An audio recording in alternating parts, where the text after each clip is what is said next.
நான் பாவி இயேசுவே, என் வாழ்வை மாற்றுமே. ஆண்டவரே, நாங்கள் தீய வழிகளை விட்டுவிட்டு மனம் மாற்றம் பெற்று நீர் கூறுகிற வார்த்தைகளை கேட்டு வாழும் பொழுது நீர் எங்களை நிறைவாக ஆசீர்வதிக்கின்றீர். நீர் கொடுக்கின்ற ஆசீர்வாதங்களுக்காகவும் நீர் செய்கின்ற அற்புதங்களுக்காகவும் நன்றி சொல்லி உம்மை ஆராதிக்கின்றோம்.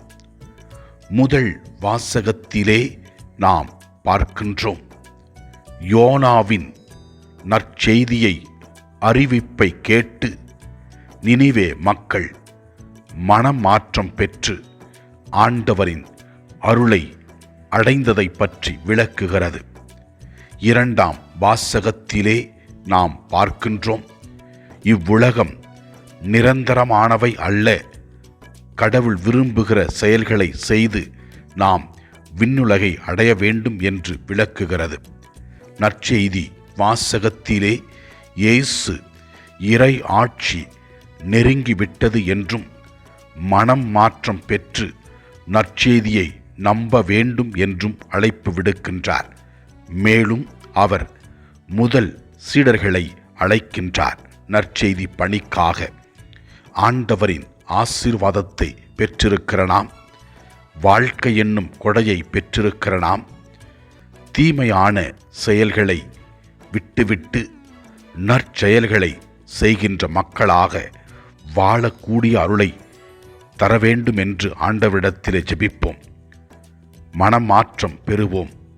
மாற்ற வேண்டியதை நாம் மாற்றிக்கொண்டு இறை வார்த்தையை நம்பி அதன்படி நடக்கும் பொழுது ஆவியின் செயல்பாடுகள், தூய ஆவியின் வல்லமை நம் குடும்பத்திலும் நம்மிலும் இருந்து செயல்படும்.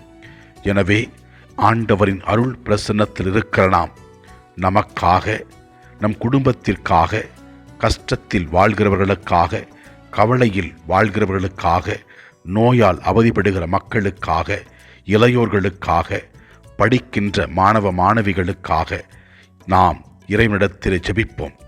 அனைவரும் ஆசீர்வாதத்தை பெற்று நாம் மக்களுக்கு ஆண்டவரின் அருளை பெற்றுக் கொடுக்கிற நபர்களாக வாழ இறைவன் அருள் தர வேண்டும் என்று ஜெபிப்போம். எல்லாமல்ல இறைவன் தந்தை, மகன், தூய ஆவியார் நம் ஒவ்வொருவரையும் ஆசீர்வதிப்பாராக. இயேசுவுக்கு புகழ். மரியே வாழ்க. ஆமென்.